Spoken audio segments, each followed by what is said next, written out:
All right, welcome. We are going to take a look at solving some systems of equations in a variety of different ways. So typically there is solving by graphing, solving by substitution, solving by elimination. And so we're going to do 5 problems together that you should definitely try, watch carefully, maybe try again on your own to prepare you for your assignment that you are going to be working on for this week. Okay, so the very first question, number 1, is all set up so that we can solve it graphically, which is super handy.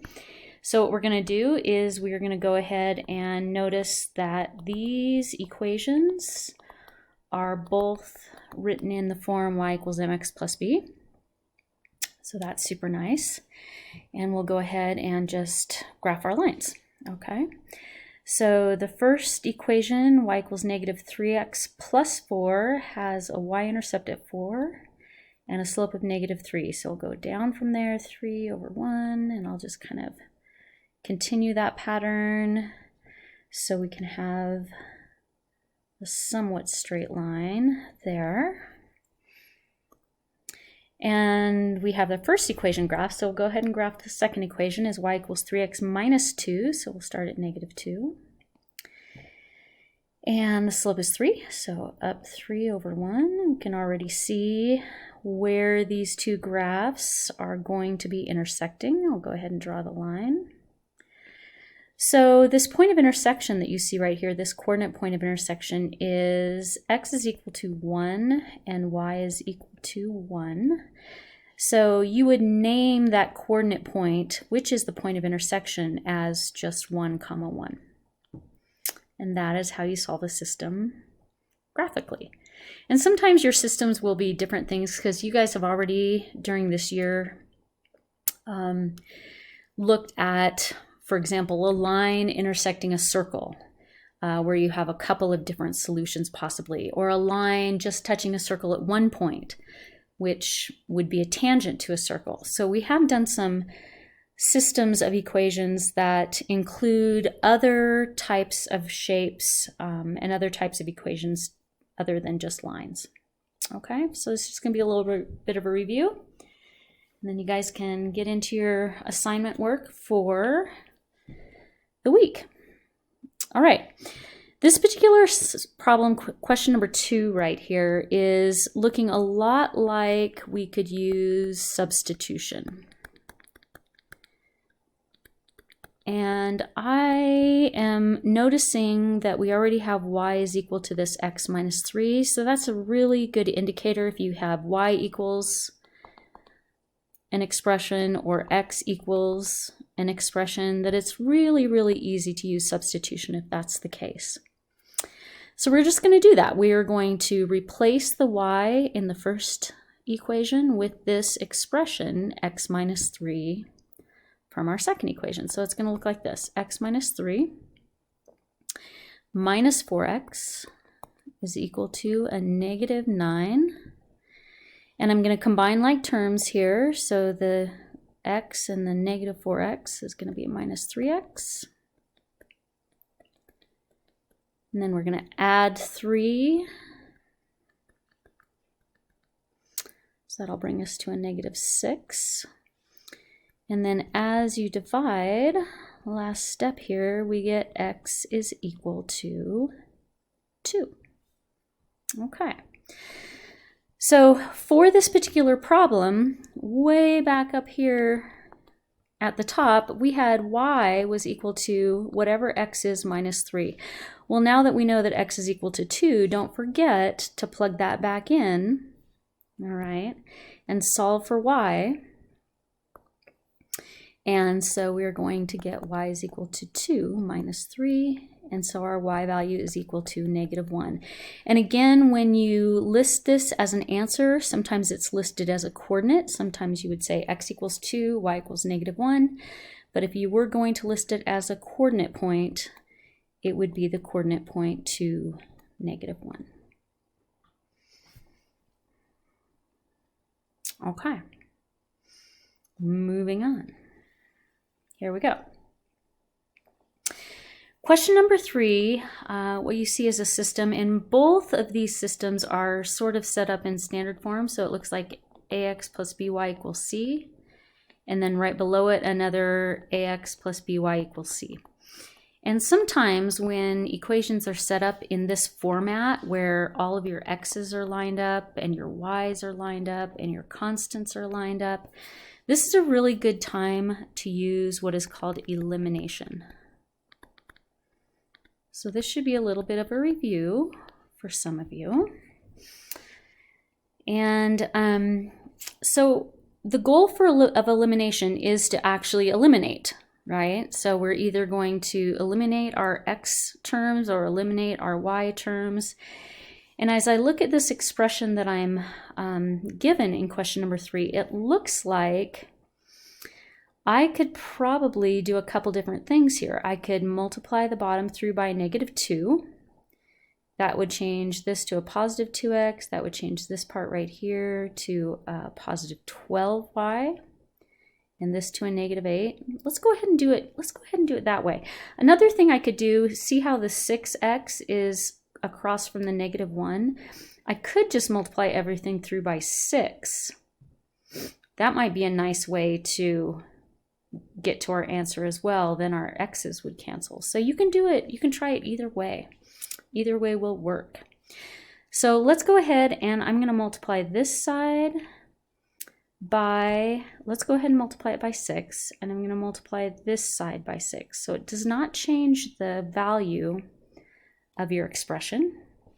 You're just going to rewrite the first. So this is the top equation that I'm writing. And then I'm going to go ahead and work through this multiplication, and it looks like I'm going to end up with a -6x minus 36y is equal to 24. And I always like to set up elimination so I'm adding my equations together and creating opposites. So you see what I've done here is I've created this opposite term with the positive and the negative 6x. And that was intentional. So now when we add these together, this is going to become 0. 6x plus a -6x is going to be 0. I get a -48y is equal to 48. And then as you divide both sides by -48, we get y is equal to 1, -1. And we're not done yet because we know we still have to substitute things back in to solve for x. I'm going to go ahead and grab this particular problem, this equation right here, and we're going to plug that -1 in for y and just keep going. So it's +6. Okay, subtract 6, we get -x is equal to a -2, which means x is equal to a +2. So you have x equals 2 and y equals -1. So that was an example of solving with elimination. Okay. We have 2 more problems that I want to do with you here today, just because you're going to see these kind of problems in your homework, and I want you to be able to know how to set things up. Okay, one of those is a story problem, kind of like this one right here. So it says there are a total of 13 animals on the farm. There are cows who have 4 legs and chickens who have 2 legs, and the farmer counts 46 legs. So it says, how many cows and how many chickens does he own? So it's kind of a very straightforward system to set up, because we know that the total number of legs is going to be 4 times however many cows. We'll say x represents cows, plus 2 times the number of chickens. Y is going to be equal to chickens, is equal to 46 legs total. The other thing we know is that there are a total of 13 animals on the farm. So that means that the cows plus the chickens is going to be equal to 13. And when I did this problem, there are a couple different ways you could do it. You could use substitution very simply. For example, subtract y from both sides and x equals 13 minus y. I went ahead and I just used elimination. So I multiplied this side by a -2 and this side by a -2 and got a new system just because it's easy to use elimination sometimes, especially with these smaller numbers. We're going to keep that same original equation. I'm going to multiply through by a -2. Here's my terms that are going to be opposite and a -26. So with elimination, that y is eliminated. I end up with 2x is equal to, what's that going to be, 20? And when we divide by 2, we get x is equal to 10. Well, if there are 10 cows and 13 animals, then we know, because we can plug the 10 back in here, that there must be 3 chickens. All right. So that is how you kind of work through solving a system with a story problem. So hopefully that'll be a good example for you guys to refer back to in case you need to do that on your assignment. And then last but not least, our video is getting kind of long here all of a sudden, but you are going to run into a couple of problems that have a quadratic in them. So this actually is one of the problems from your homework. So if you look through this carefully, this should help you with, I believe it is number 9 on your homework, okay, in one of your assignments, and then you can use this example to be successful on number 10 as well. Okay, so let's try this one. So I already have y is equal to 5 minus x. That's nice. And then the thing that makes this a little trickier is that x squared right there. So what really is happening is the first equation is a line and the second equation is a parabola.